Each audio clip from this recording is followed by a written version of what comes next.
This is super exciting. Hello, everybody.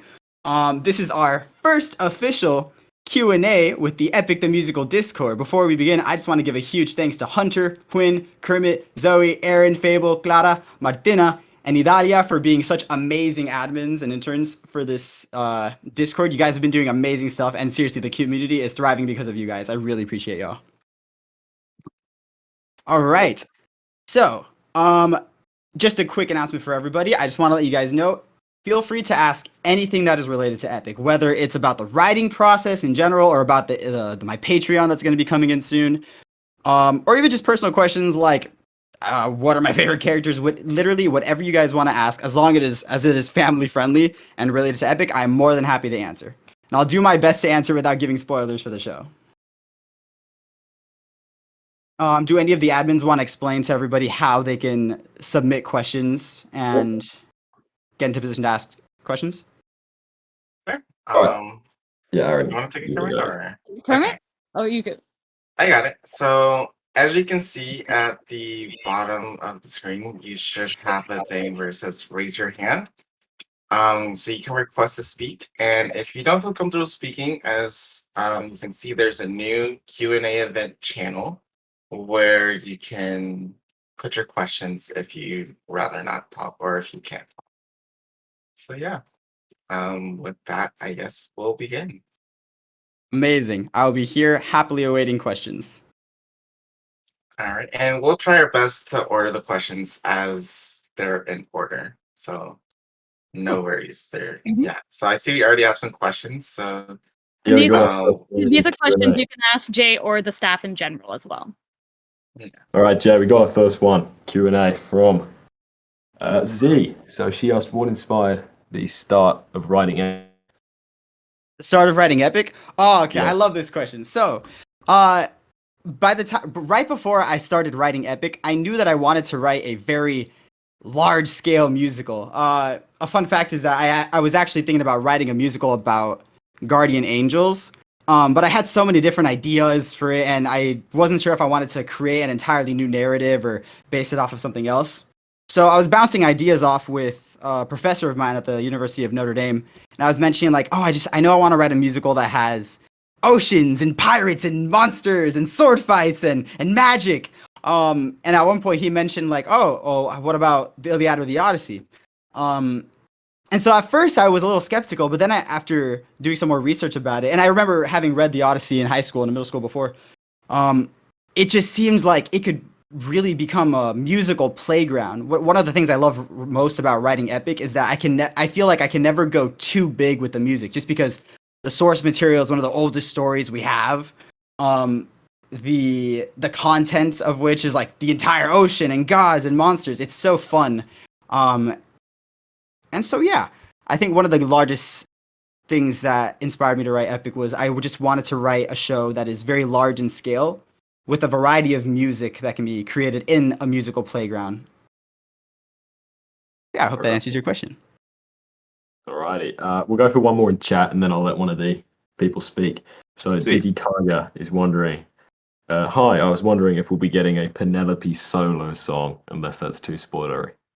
Oh, this is a great question. So, to be completely honest, I've been deliberately reluctant to show all of my things for Penelope because I have a very special plan for her. What I can say is, yes, she will be singing, she will have songs. And without getting too spoilery, my intention is for her to have one of the most beautiful moments in the entire show. And I'm very excited about it. All right, I'm now going to let Acoustic, sorry if I butcher your name pronunciation. Acoustic Baki, I'm going to invite you to speak. Feel free to accept that and ask a question. Yes, so I was wondering, have you watched any of the Odyssey movies, Jay? Are you referring to like the 90s web series or? I think it was actually 2016 and 2018. Oh, I haven't seen those. I'll definitely watch that after this. That sounds like a lot of fun. Okay. Perhaps we can. Thank you for the recommendation. We can maybe do a movie night some night watching those. Oh, that would be so fun. That's a great idea. Yeah, I'll organise that. All right, next up from Otto. They ask, any recommendations for someone looking to write a musical who doesn't have much composition experience? Oh, okay. So I genuinely believe from the bottom of my heart that YouTube is such a great teacher. A lot of the things that I learned in terms of like orchestration were actually from YouTube videos. Like for example, literally 5 months ago, I had no idea what an LFO was. Not 5 months ago. I think it was like 6 or 7. When I was writing the Cersei songs, I had no idea what an LFO was. Um, and so I did some research on it because I was trying to find out more electronic sounds to add to the music because the musical language of the Odyssey of Epic is such in which the more magical we get, the more electronic we get. And YouTube itself, for literally every single part of the writing process, has been so helpful. So my advice would be dive into the YouTube video essays. They're super, super helpful. And if you're like me, like I like to like go around on walks while listening to stuff. I find it hard to be for myself to be sedentary for so long. So definitely just so many amazing YouTube documentaries. That would be my advice. Hey, thank you. All right, we're going to let someone speak again because they've been waiting for a while. One of our fantastic backstage pass people, Mighty Midget. Oh, sweet. Okay. Hi. Hey, how's it going? Can you hear me? Yep. Hold on. We can hear you. All good. Hello. What is the question? Okay. I was wondering how quickly or how slow does it take you to write a song for a certain character? Oh, that's a great question. To be honest, it really depends on the character. Okay, so here's the thing. For example, Poseidon right now, Poseidon I would easily say is the hardest character for me to write in Epic because the times that I show him are very limited, but they're also very specific, right? However, songs for Polites, for example, that was so much easier and so much it felt just natural to write that because it was just pure emotion and purely trying to make this like moment very happy. Specifically the song Your Light. So it really depends on the character. I think the more godly characters end up taking me closer to a month or more, whereas I remember writing Your Light within a week. So I would say averaging around 3 weeks. That's impressive. that all right? Thank you very much. Very, very good. Good question. All right, we're going to move on to another one from chat. So this is from Imagination. Sorry if I'm butchering pronunciation. She asks, what do you think the costumes will be like for interest and fan art reasons? More classic, or do you want to give them a little spin like you do with the music? Oh, okay. So, I get really excited when I think about the costumes because the same mentality that is being applied to the music, which is the whole from more orchestral to more electronic, I'm very interested in the idea of applying that to all other aspects of the show. What I mean by that is, for example, it could be applied to the stage design, whereas, for example, the first song, we start with a Trojan horse, right? And it's, for the first half of it, it is just humans and war and stuff. So there's a part of me that's interested in just doing practical effects, right? And then when gods come in, I'm super interested in what kind of electronic things we can apply, such as projection mapping or holograms and things like that. So that being said, I'm very interested in seeing what kind of designs people can make that apply that same mentality to the costumes. I think it'd be really, really interesting to see gods have some sort of awesome mesh between traditional Greek clothing and some sort of Tron-styled outfit. And again, that's not a hill I'm dying on, but it is something I'm very interested in seeing. So yeah. Thank you. All right, Almond, I know you're waiting to speak, but we'll do one more from chat. This is from Novicient. And he asks, what programs and resources do you use to create your instrumentals?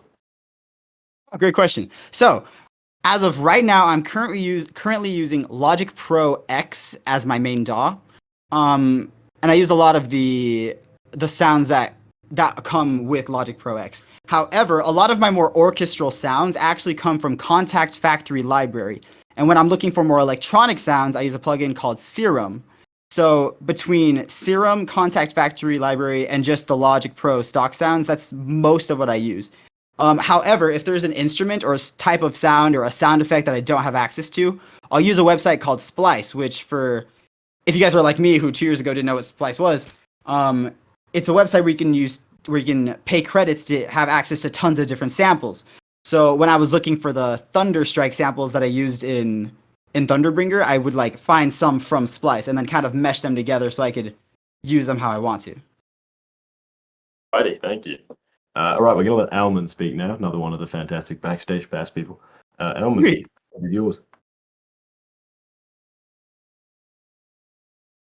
Hi, so I wanted to ask, how do you like come up with the right lyrics and tunes? And like how do you like know this is the tune I want? I want the lyrics to be like this. Well, first off, that's a really great question. Thank you so much for asking that. If I'm being completely honest, that part of the process, I judge it based on how it makes me feel. For example, I had written a song for Calypso that ended up getting cut, and the melody was something along the lines of everything we've been through, the walks and the late night talks we're into, and it was supposed to be an extremely sad moment of the show. And while the groove was fun to me, when I listened to it back, for some reason the words didn't strike as hard as I wanted to, and the music didn't make me feel as sad as I wanted it to. So then eventually, when I tried it again and wrote "Not Sorry for Loving You," at the time of writing it, I was in a very emotionally vulnerable place. And so that helped the process become a bit easier. But also when I listened back to it, it felt real. It felt genuine. So when I'm deciding in terms of like what kind of lyrics I want, it really is a trial and error process. And I know that I've come to an answer that I'm satisfied with when I listen to it and it genuinely makes me feel something. Which is part of why my process takes so long, because I tend to do a lot of cutting songs that I've written and rewriting them and rewriting them and rewriting them. But it's all in hopes to make a show that gives you guys the same emotional experience listening to it as I got while writing it. All right, perfect. Thank you, Alman, very much. Thank you so much, Alma. All Thank right, you for next up. answering. Sorry. All right. Next up, we're going to go for a question from Rob, who asks, have you read the Percy Jackson / Heroes of Olympus books by Rick Riordan? Okay, so I remember reading the first one I don't remember if it was 8th or 7th grade, but so I did read the first one. To be honest, I barely remember it, and I keep getting recommended to the entire series again, so it is on my list, and I do want to read them because they seem very fun, and the fandom for them seems very excited about it, so. Plus, I'd like to catch up before the new series comes out. Awesome, thank you. All right, the next one is once again from Imagination S, and she's asking if you can tell us about the Patreons. So, what tiers are they going to be, and possibly how much they will be?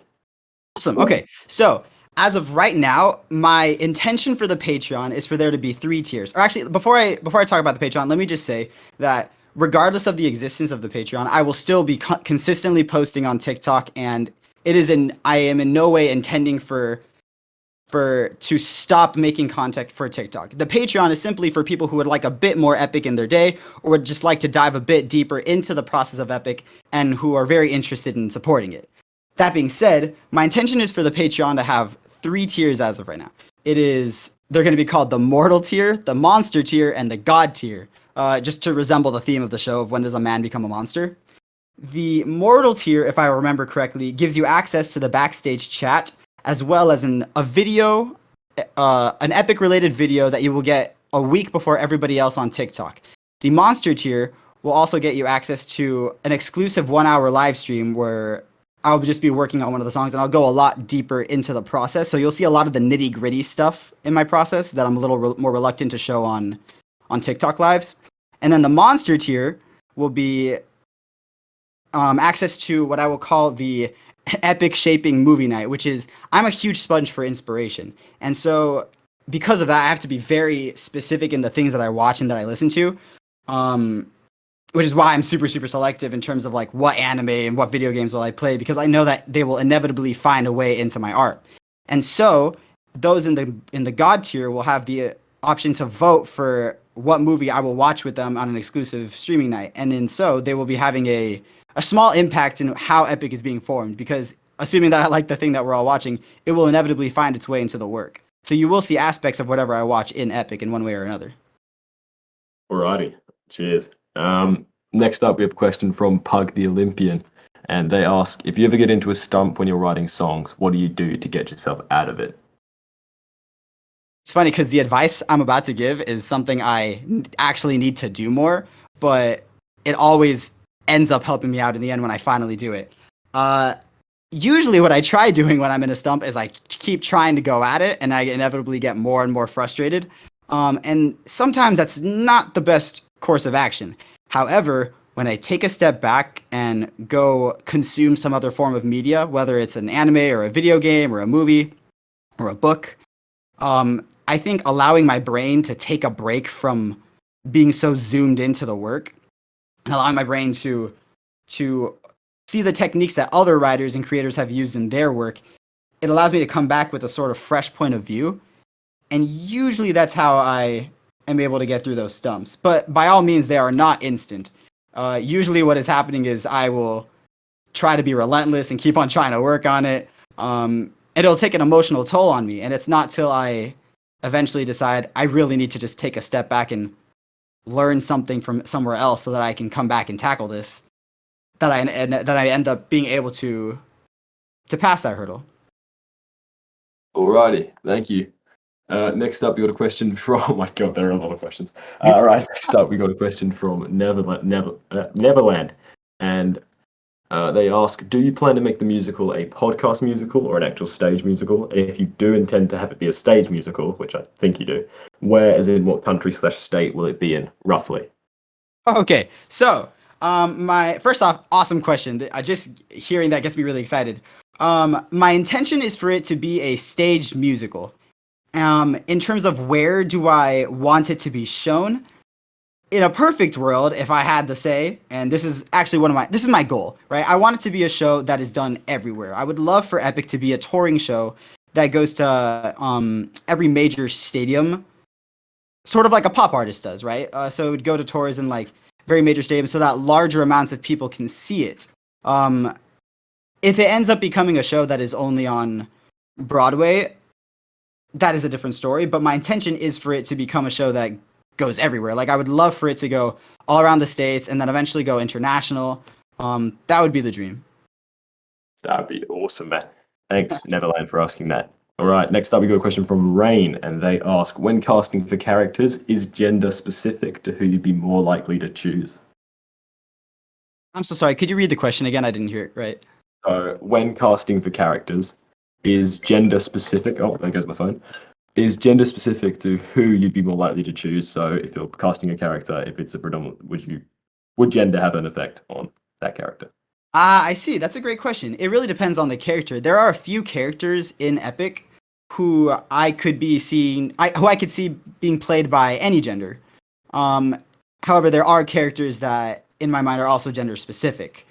But also, I guess it really does depend on the production and who's doing it, because I could see people doing productions of Epic that have tons of gender bending too. But as of right now, or as of the version that I'm currently writing, there are set characters who are intended to be played by any gender. Alrighty, thank you very much, Rain. Right, next up, and Jay, of course. Next up, we have a question from Otto, and they ask: are there any other gods that get solo songs that we haven't seen? Obviously, no spoilers, but if you're allowed to share some. Oh, that's a good question. So in terms of like Olympian gods, like the big ones, I mean big ones relative to smaller named goddesses like Circe and stuff. No, however, aside from Poseidon, Athena, and Zeus, we will be seeing a song from the wind god, Aeolus, and I think the more popular pronunciation nowadays is Aeolus.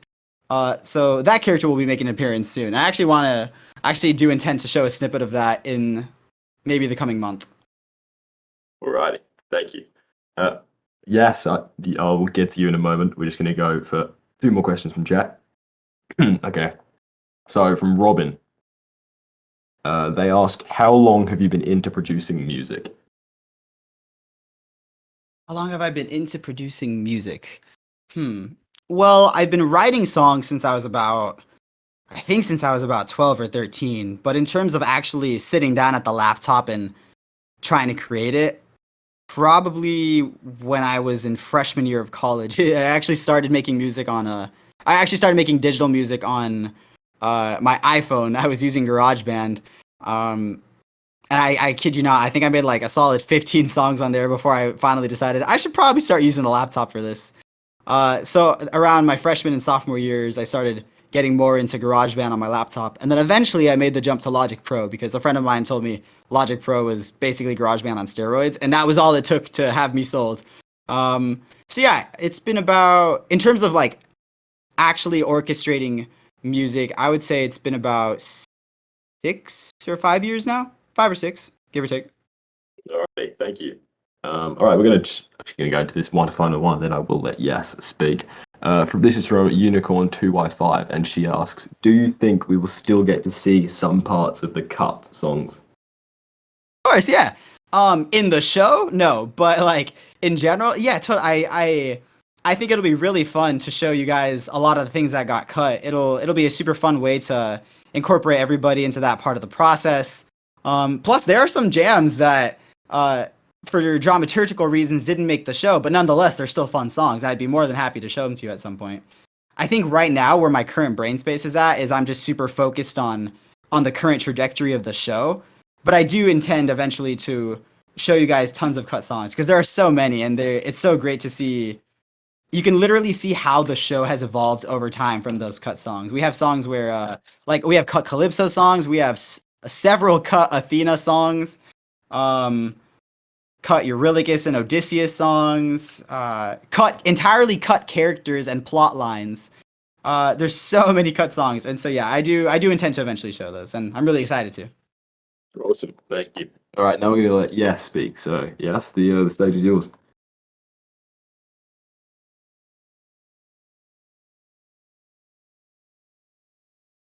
Hello, can you hear me? Hi, how's it cool. going?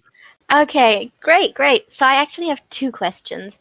Sweet. So the first one is if, which is probably not in the, with is maybe, if the musical does go as planned and is put into a stage show and stuff like that, do you think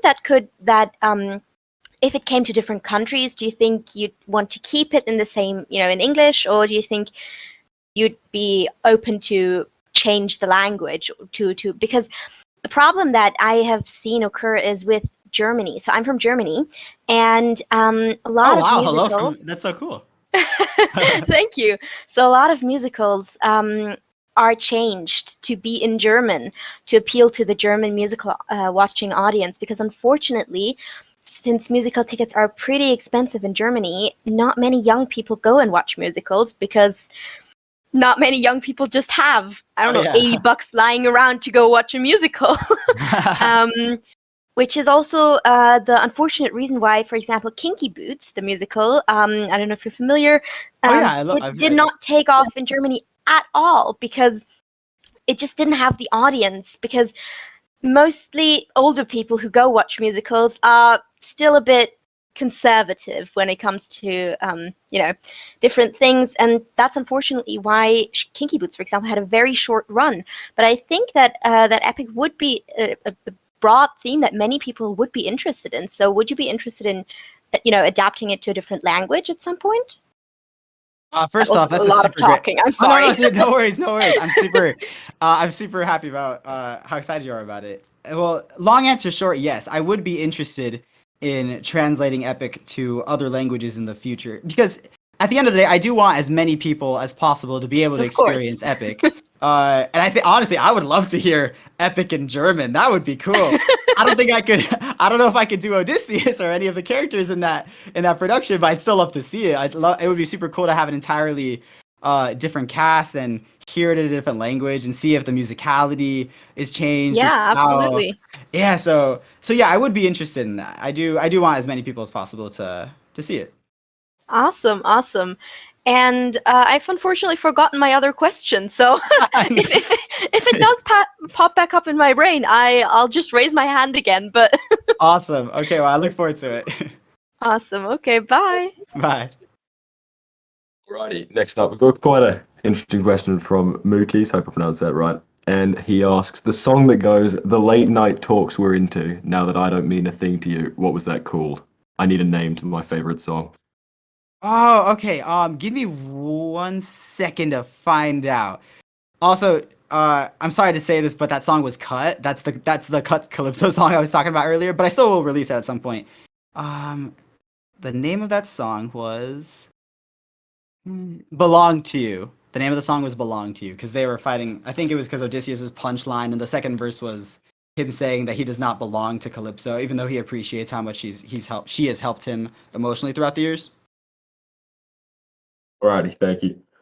Z, this is a question from Z, and they ask, what do you plan to do after you finish Epic? That's a great question. Right now, as of this moment, my intention is to, once I have finished creating, like, let's say it's the final draft, right? Like, I've done my revisions, I know exactly where I want the script to be. I think I would like to make a professionally recorded, I say concept album, but I would hope it sounds like a straight up cast album, right? And at the same time as I'm doing that, I would probably try to take steps forward towards actually getting Epic on stage somewhere. The sooner, by the time I finish the draft, after I finish the final revisions of the script, the sooner I can get it on stage, the more happier I will be to do so. Alrighty, thank you. Fandom X, I know that you've requested to speak, but you've also asked a question in chat. I don't know if they're two different questions. If you can reply to my message, that'd be great. I promise we won't skip you. We'll come back to you in a second. If you can reply to that, that'd be great. All right, this is from random person H2O, and she asks, this is more of a personal question. When you switched from medicine to musical theatre, did you find that process particularly difficult? And were there any people that made the process easier or harder for you? And how has that influenced the writing you've done for Epic? Oh, that's a great question. I remember the day that I switched from pre-med to theater. I remember I was sitting in the office of my advisor and my legs were shaking. I was so terrified that day. And if I'm being completely transparent, things got a little difficult, personal relations wise, got a little difficult during that time of my life because I kind of switched impulsively. Don't get me wrong, I do not regret it whatsoever. And if I could go back, I would do it again. But in hindsight, maybe I could have talked to my family first before switching, and then them having them find out a month after I switched. So yeah, but however, the people that stay with you during those times, the people that still support you after you've made those difficult life choices, those end up being the ones that stay around forever. And those are the same people that made that part of my life just easier. So I would say, yeah, and also the people that leave are the ones that end up making it more difficult as well. So yeah, it becomes a rocky road, but for anybody who finds themselves in a similar position, it is also one of the most rewarding things I've ever done. Actually, no, I would say it is the most rewarding thing I've ever done in my life, switching from medicine to theater. Because now every day when I wake up, I know exactly, I'm doing what I want to do. The last thing I think about before I go to sleep is the lyrics of the song I'm going to be writing the next day, or how I'm going to try to make Poseidon feel like an anime villain, or how I'm going to make Athena the coolest character ever. So yeah. Sorry, go for it. Oh, no worries. If you want to say more, feel free. But sorry, I thought we finished. Anyway, we'll go to the next one. Thank you very much, Jay, and the person who asked that random person. We're now going to invite Fandom X Trash to the stage, and they have a question for you. Sweet. Hi. Okay, can you hear me? Yeah, how's it going? Okay, hi. So, sorry if I stutter a little bit. I'm a little nervous. So. No worries. I'm nervous too. It's okay. We can all be nervous together. So, my question is, as it's related to film. So I know that you're almost done with the first cut of the show, which is very impressive. Thank you. Say that, but as someone who's interested in film, would you possibly consider making Epic into a film? I know that you said that I was going to be into a stage musical, but maybe longer in the run, would you consider making it into a film of some sorts? Oh yeah, if that spoils anything. Oh no, for sure. I'm happy to answer that one. The inner nerd in me is gushing right now because I would love for Epic to be literally everything. Like if they're like, I would love for Epic to become a live action musical movie one day. One of my super internal goals is I want for Epic to become an anime musical at some point too. A rhythm video game, like all of the possible mediums in which we can experience Epic. I'm super excited for even like a VR experience. So long answer short, yes. I would be super excited to make a musical movie of Epic in the future. And honestly, I hope that all those things do become of it. Thank you so much. Of course. Thank you so much for asking. Thank you very much. It was a great question. All right, the next question we've got is from Harley, and they asked, if you can possibly make a choice, what is your favorite song or favorite character? Oh, okay. So for the longest time, it was I think it was The Boy and the Boar. Sorry, I think most people know that song is Warrior of the Mind. It's the song where Athena speaks about meeting Odysseus, a younger version of Odysseus. For the longest time, it was that. But oh my gosh, I have to say right now it's a tie between two songs. The first one being Thunderbringer, which is Zeus's song. The reason for that is the ending of that song is I think it's going to have everybody in shock. I can't say anything else as to why, but it's one of my favorite moments in the show. And then the other one is actually from a song that I haven't shown on TikTok yet, and I can't explain the plot of it, but all I can say is it happens at the beginning of Act 2, and it is that and Thunderbringer are probably my favorite moments in the show. My favorite character, however, is Athena all day, every day. I love her. The same way Odysseus gushes over Athena in The Boy and the Boar is how I gush over the character. At least it's the Epic rendition. So yeah, hope that answers your question. Alrighty, thanks very much. We're going to go for a couple more from text, and then I will get to the people also asking to speak. Next up, we've got one from Floofy, and she asks, has your life or the process of making Epic changed since the start of the Discord server at all? Yes, I've made some amazing friends in the last... How long has this Discord server been up, Kermit? 2 weeks and a day. It's been 2 weeks and a day? That's amazing because... So, honestly, what's really cool about the Discord now is now there's like another way for me to engage with everybody, with the community of Epic, and it's so fun. Seriously, I talk to the admins literally every day. Sometimes I'll jump into one of the voice chats on Discord and just to say hi to anybody who's around. So in that regard, yeah, my life, it has changed my life. It's really awesome and encouraging and rewarding to be able to engage with a community who is so supportive. Like I'm in awe and I'm honored every single time I get to see people analyzing the music for Epic or making theories of what they think is going to happen in the end. And I'm so glad I made this Discord. I'm so thankful for all of the admins and the interns. You guys are amazing. Very kind. Thanks for the question. Very, very good. All right, next up we have a question from Mookies, and he asks, what songs do you regret cutting? And will we get to hear the cut? We did say, yeah, we'll get to hear the cut songs after Epic is done. So what songs do you regret cutting?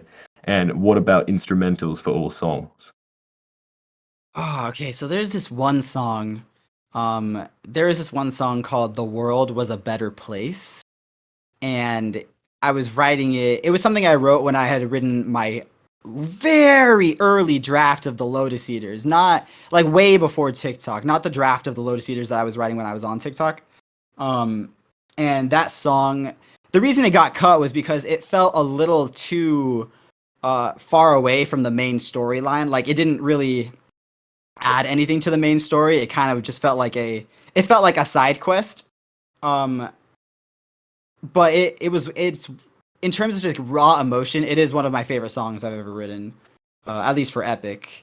Just to give you guys the plot, it was about a character called Paramedes, who was no longer major character in Epic, and his experience with the Lotus Eaters. And yeah, I sometimes hear it and think like, oh man, I really wish there was a place for this song, but I do eventually want to release it to you guys just so you guys can hear it. There's a part of me that is interested in releasing Like, I don't mean like I just mean like in terms of like how to call it, like calling it DLCs, right? But it's actually just like extra side plots that I didn't include in the show or things like that. I think that'd be a fun little way to make Epic feel more like a video game. That would be awesome. Thank you very much, Mookies and Jay, for the question. All right, next up, we're going to invite someone back into the stage. We've got Robin. Robin, the stage is yours.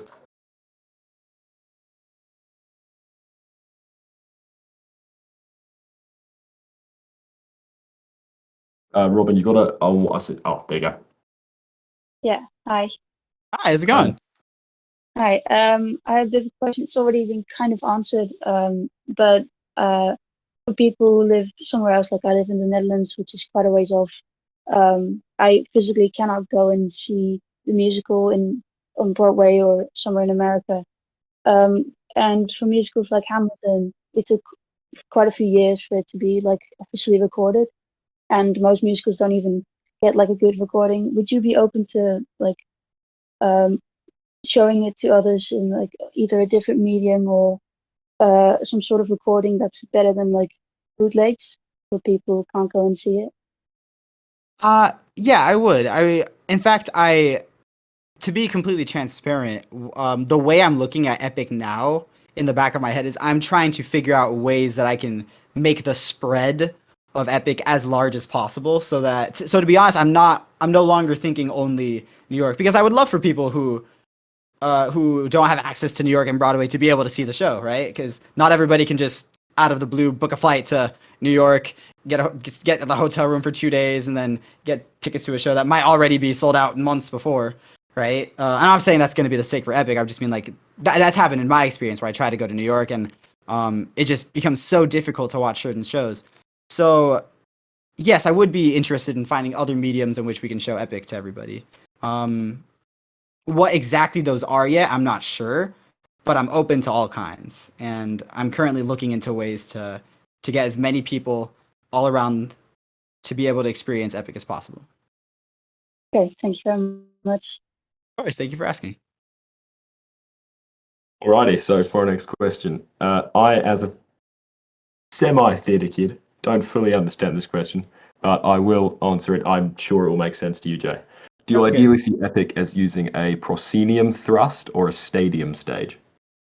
Stadium. For some reason, the idea of like, I get really excited at the idea of it's in a stadium, and then the show starts on like a very low rumble, and then the audience can like see. I would love for it to just feel like as large scale, as interactive, as epic as possible. And so as of this moment, my gut says stadium, but I'm sure I'll have to at some point figure out schematics for both types. Almost like a Coliseum style feel. Yeah, that'd be a lot of fun too. Got you. Thank you very much. So I'm not sure if this question's referring to something that's already been answered, but Imaginations has asked, could you imagine doing a pro shot, especially if the touring doesn't work out? For sure. Yeah. To be honest, to be completely transparent, even though I would be super down for a lot of these, I think it also depends on like commercial producers and like who else is investing in the project at the end. Because they will probably have a lot of say into that as well. Also, like in terms of who owns copyrights for a certain version of the piece, things like that. Those all have to be taken into account when we get to that moment. But I do want for eventually for there to be a pro shot of the show. Alrighty, thank you very much. Right, next up we've got a question from Pug the Olympian, and they are going to ask, are there any YouTube channels you'd recommend to learn about music production / music theory? Music production / music theory specific channels.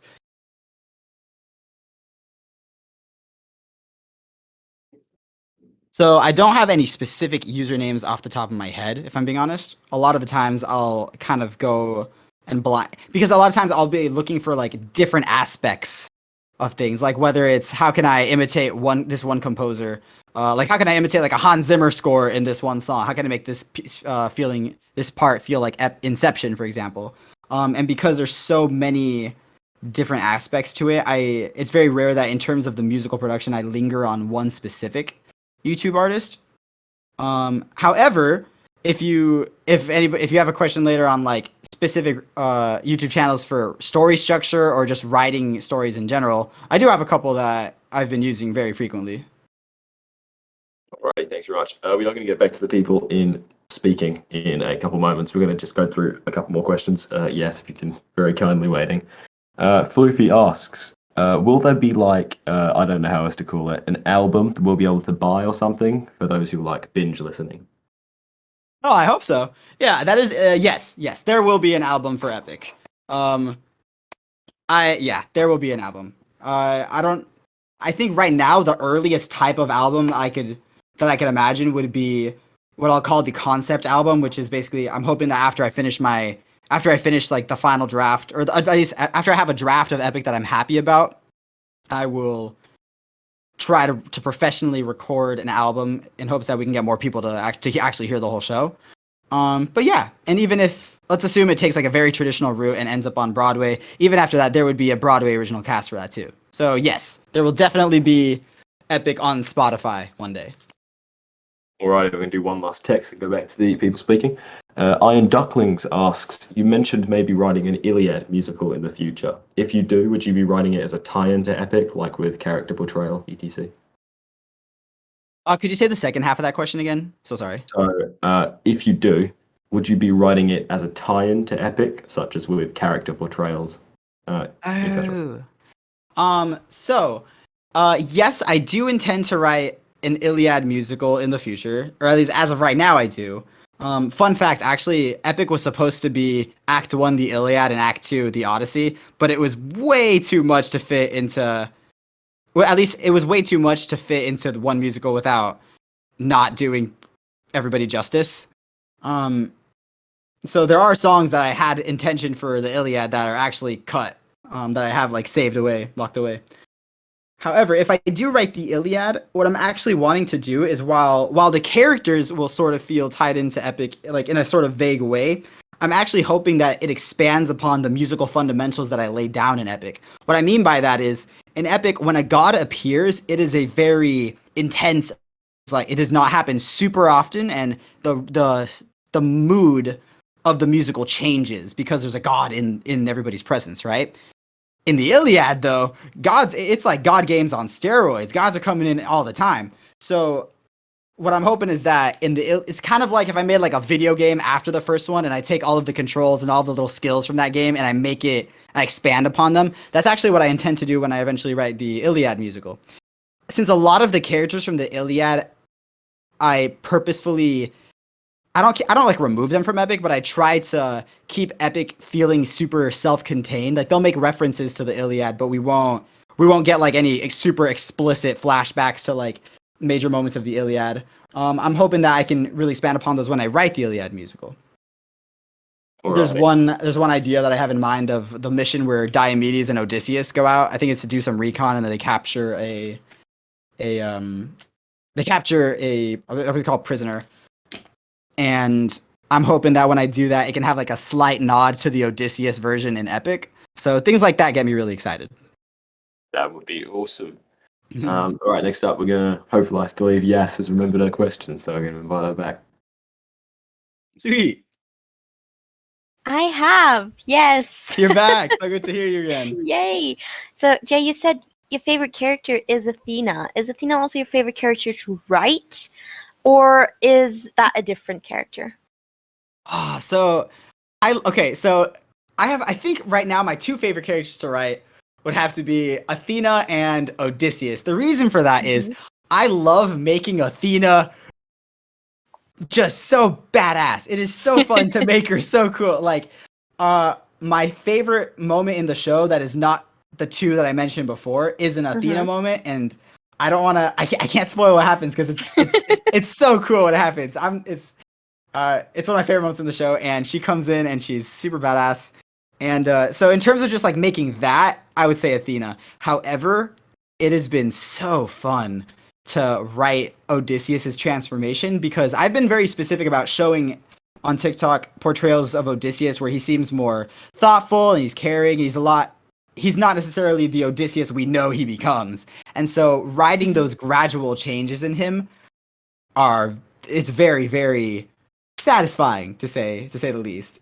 Because he does change. When we, for example, if we think of like the Odysseus we hear in the song "Luck Runs Out" with Curalicus, that is a completely different Odysseus than we'll see at the end of the show. Like this guy will suffer and change, and it is, yeah.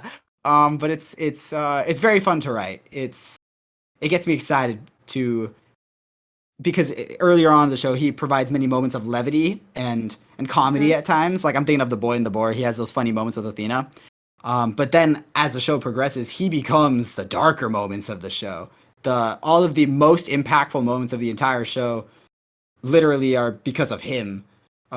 He carries so much pain and death on his shoulders, and it takes a toll on him. So I love writing that. It's because it's just different than what I've been used to. So awesome. That already sounds very, very good.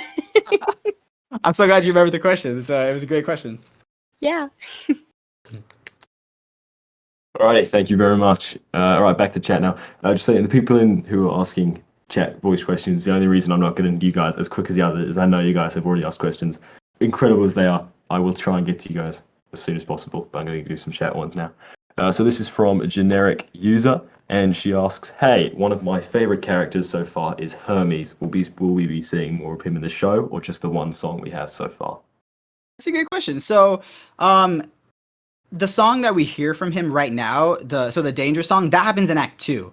In Act 1, he shows up in the middle of the Circe saga. Also, for those who don't know, I call the epic is structured by sagas or like episodes, but I call them sagas as an homage to Dragon Ball Z. And so the Circe saga, which is comprised of 3 songs that focus on Circe and how she interacts with Odysseus. In the first song of that saga, Hermes does make an appearance, and it's a lot of fun. I think he helps Odysseus out with the I forget if it's pronounced moly or molly, but with the flower that he uses against Circe. So he'll make an appearance there as well. Awesome. Next up, we have a question from Sleepy, and this question's sort of been asked us already, but I think there might be possibly more to say, maybe not. He says, hey Jay, do you plan on or have any idea on future projects after Epic if it hopefully gets successful and hits off? As of right now, the only one that I know for sure that I want to write would be the Iliad musical. I wouldn't call it that, of course, but it would be a musical on the Iliad, where I would expand upon I call them like fundamentals, but the way I see it is like a video game. It's like I'm taking all the systems from Epic, the video game, right, and I'm expanding upon them in the prequel game, which has just higher mechanics and stuff. And so right now I do want to write an Iliad musical, and I think it'll be really cool because if by then people can already come to expect like, oh, I understand that it is electronic music for the more divine, magical, and godlike aspects of the show, or it is more stripped down orchestral music when we're dealing with like the more mortal aspects of the show. That'll be really cool to see those dynamics go crazy with each other because there's so many god and mortal moments in the Iliad. And I just get really excited about them. Like I get excited about Ares literally on the battlefield fighting people. I get excited about Achilles or Diomedes and just all those characters and the many different ways that we could make their music thanks to the foundation that we've laid down in Epic. Alrighty, thank you very much. All right, next up we have a question from Dagan, and he asks, will there possibly be a tender moment between Zeus and Hera? I know her seduction of Zeus took place during the Iliad, but I'm hopeful, especially since Homer's description of their marriage was particularly delicate. So if the question is whether a tender moment between them two would appear in Epic, as in the Odyssey one, to be honest, I'd probably not. I try to be very specific with the times that I show the gods, and right now the story is streamlined as such that it's super focused on everything. Every single aspect of the story is a domino in Odysseus's journey home. However, I could see a possibility for that in the future when I write an Iliad musical. Alrighty, thank you very, very much. Next up, we're going to go for a question from Rob. And Rob asks, will the musical release on stage at the same time as the Spotify album, or will they release at different times? And if so, which one would release first? I think as of right now, my immediate gut reaction is I would like to release the songs a bit first, just to get everybody hyped and so we can all like enjoy it together. And also just because I think it would take longer to get a full production on stage. So I would at the moment of saying this, I would like to release the songs first, but I don't know how that would work out. Because imagine there could also be a scenario where I finish and in a perfect row where I finish the final draft and it's like, okay, we're gonna find a way to put this show up in 6 months. So yeah, that could be the case too. And if that's the case, then I would just try to release them all together. But yeah, as of right now, my intention would be to release the music first. Alrighty, thank you very much. The next question we have is from Hold Nostalgia. And Hold Nostalgia asks, just found this Discord on your TikTok. I don't know if this has been asked already, and I can't stay long, sadly. I'll just check they're still in here, as obviously if they aren't. Hold Nostalgia. Okay, they have actually left, so I am not sure if they... I might leave that question We're just recording this so they can listen Yeah, back. recording. They can see All right, it. yeah, I'll ask it. Oh, sweet. Okay. Nostalgia, the wonderful person asks, I don't know if this has been asked already, and I can't stay long, sadly, but have you always been into musicals and singing, and have you ever been an actor? After stalking your website, I am intrigued. That's a great question. I was definitely always into music. I remember the way I got into singing was my parents put me in a choir. It was the first grade choir, and I was in kindergarten. And they were like, "No, you have to try to jump into this choir and join, so you can learn. You're gonna love it. You're gonna have a great time singing and stuff." So I ended up doing that. In terms of musicals, my first ever musical, I didn't really get into musicals until I was, I think, like 6th grade. So like it was a production of Into the Woods, and I was playing Prince Charming. So yeah, but ever since then, my relationship with musicals has been I want to say complex, but in reality, it's just that the majority of my inspirations come from other mediums, and I find the joy in using aspects of those other mediums into musical theater, right? But I do like musicals. My favorite ones probably would have to be, off the top of my head, my favorite ones would have to be Into the Woods and Hamilton. Yeah. Yes, musicals. All right, next up we have a question from Shaka Solis, and he says, "Hey Jay, do you plan to write other musicals?" Oh, we have actually had this one. Sorry, actually no, this is different. Based on other mythologies after Epic. Ooh, other mythologies. To be honest, I haven't put enough thought into it to be sure. It does interest me, but I think that I feel like the Greek mythology musical section of my life is going to be taking a long time. It's going to take a big section of my life. Like I could see if things go well with Epic, I could see that taking a few years of my life, and then the Iliad one taking another big chunk. However, the recent God of War game has me extremely hyped about Norse mythology, but I don't know if I would immediately jump right now to that pantheon or to another kind of mythology yet. Alrighty, thanks very much. Floofy, thank you so much for all the questions. They are brilliant. I'm afraid I am going to have to skip over this one just so we can get some of the people who haven't asked any yet. But if we do get time another time, then I'm sure Jay will be thrilled to answer them. Next up, we have a question from Orpheus, and he says, "Thanks so much for everyone for organising this. No worries, man. Love to see it. My question is there any Greek mythology character, either who appears on Epic or not, who you'd love to write a song for?" Oh, Hades. There was a version of God Games where Hades shows up at the end and has like a very quick but beautiful moment, and I had to cut it just because one, it felt like I was reaching to find a way to bring Hades into Epic.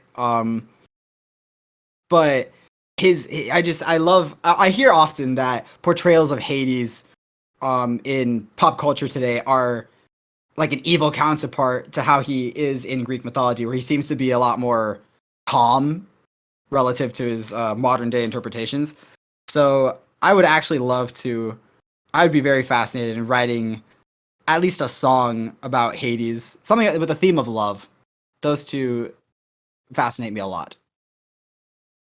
Thanks very much. Next up, we've got a question from Mello, and he asks, "Are we going to be seeing more of the Charybdis fight anytime soon. Sorry for my pronunciation there. That little clip you posted on TikTok is literally my favorite thing you've ever posted. I agree. Oh, that makes me so happy because I was okay. Sorry. Answer the question first. Yes, I do plan to show more of that. It's I'm very happy that you love that one so much because it was my first time writing in 5.4 and it was a trip. I was like, is this even catchy? Is this gonna work? So I'm very honored and happy that you like that one so much. Yeah, I'll show more of that. I have to figure out which section to show because I try to space it out so that I don't like give away too many aspects of the plot all at once because I don't want to accidentally spoil something. But yeah, I'll see if I can have another snippet from the Charybdis song in the coming month or two. Awesome. All right, the next question is, yes, Hathia. I think Hunter's put a check mark on that. I don't know if that was preliminary or was that for this. We already covered that one. All right, shall I ask it or not? Did we cover it? We covered it. Oh, all right. Sorry, Hathia. I think we've covered that one. So just for the interest of time, nothing against you. We're going to have to move on to the next one, but thank you so much for asking. The next question is from Ahab, and he asks, have you shared to us the... Hey, you have shared to us that the Lotus Eaters song was on the harder side, so I have to ask, how is the Lotus Eaters song going? So as of right now, the Lotus Eaters section does not appear in Epic as of the current draft. That's not to say that I'm not current. So to be completely transparent, I am currently trying to find ways to fit it into a future draft or when I go into the revision stage. The problem is that just specifically the themes that I'm trying to show in Epic and the way that I'm portraying the characters here, it was hard. I was unable to find a way that felt like it fit with all that and didn't feel like a side quest or like a sort of random turn of events. And that's nothing about the original writing or the original story. It's just how that same story applies to this specific interpretation. So as of right now, there are no Lotus Eaters in Epic. I am interested in releasing the cut songs that I had for them at some point, and I'm keeping an eye out on if there's any way to re-include them in a future revision of the script. But I'm not I'm not like dead set on making sure it comes back. Alrighty, thank you very, very much. Next up, we have Robin. Okay, I'm so sorry once again. I'm going to skip over that question because you did already ask one, but they are brilliant questions. And I'm so happy that you guys are asking them, just in the interest of time. Next up, we're going to have to go to Ryujin, and they ask, just scrolled up a million miles, hang on, which solo character was the hardest to write? Which solo character? Sorry, which song or character? Oh, which song? Oh my gosh, Poseidon. You know, for the longest time, I thought it was Circe. But honestly, that was just because the style of music for Circe is very different from a lot of the other songs in Epic. Like it comes in super cool. But Poseidon, oh my gosh, it is. Ruthlessness was the fourth draft of completely different Poseidon songs. As in, I had tried writing a Poseidon song. It sounded like a Kanye West song at one point. It didn't work. I tried something else. It wasn't catchy. I tried something else. It felt like just too long or felt repetitive. And then finally, Ruthlessness just hit me in one weekend. And I'm having a similar experience with his Act 2 song. Song number 34. I have a current draft of Poseidon song in Act 2. But there's a part of me, I'm currently looking into rewriting it just because I want it to be scarier and I want it to do the character itself justice. So definitely Poseidon, I would say, was the hardest one. Then followed by Circe and Calypso. I would say they're tied. Alrighty, thank you very much. Going on to the final questions now. For all the people in VC, I'm so sorry for Mighty Midget Fandom and Unicorn. Just because you guys have already asked questions, I'm afraid we're probably not going to have time to get to you just to finish these last people who sadly didn't get questions. Now we're going to go to Benny. And Benny, he asks, how many of the 12 Olympians do you plan to have songs for? So complete songs for you'll only see songs from in Epic, you'll only see complete songs for Athena, Zeus, and Poseidon of the Olympians. However, in God games, we will also see Apollo, Hephaestus, Aphrodite, Ares, Hera, and Zeus in that order, I believe. Awesome. Thank you very much. The next question, we're going to go for this one and then one more, and then I'm afraid that's all I have time for tonight. The next one is from Artifexy, and she asks, are there going to be any songs when Odysseus is on, I'm going to butcher this, Ischia? Ischia, it's an island, I think. And what sort are you thinking of, if there are, a Nausicaa song, a song for the games, etc.? As of right now, so the two major points of the story that are cut are the Lotus Eaters and Nausicaa, basically. So no, I'm trying to streamline from the point where he goes from Calypso to back to Ithaca. Yeah. Alrighty, and for our final question of the night is from Ash, and she asks, do you have more of these suitor songs to share? What we've heard so far is incredible. Oh, thank you so much. Okay, I do intend to show more of the song Little Wolf in the future. In the near future, I'll probably show the first verse and chorus of that, including the suitors and it's like it has continuous and stuff. The thing is, in the next 5 songs is when I'll actually be writing them, because I'm currently on song number 36, right? And I believe 37 or 38 was when we'll get to see the suitors again, but with Odysseus in the picture now. So I still have to write those ones, but once I do, you'll probably be the first people to hear about it. Awesome. Well, just final thing, I just want to point your attention to this, Jay, just because of how brilliant it is. Artifexy's just posted an incredible piece of Let Me Be Your Light fan art. I was literally playing it out to you in epic fan art. Beautiful. Oh my gosh, I'm super pumped to check it out, right? Oh my gosh, it looks amazing.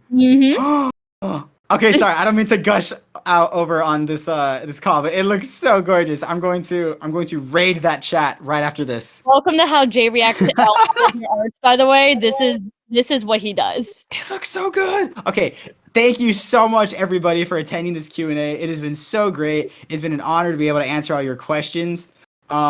I'm super excited to keep writing this stuff and to keep sharing this experience and this journey with y'all. Thank you so much again to all the admins. I really appreciate you, Hunter, Hwin, Kermit, Zoe, Aaron, Fable, Clara, Martyna, and Idalia. You guys are amazing. Thank you so much for making this happen. I could not have done it without you. And yeah, everybody, I hope you have an amazing rest of your day. Thank you very much, Jay. Thank you, everyone. Thank you. Have a good one. Ladies and gentlemen, have a good day. Look at those numbers go down. Oh yeah, that's just we're all just watching everybody. We're like, goodbye, goodbye. Totally different than yesterday. Oh my god, yesterday when Jay pinged everyone on accident. Oh my god.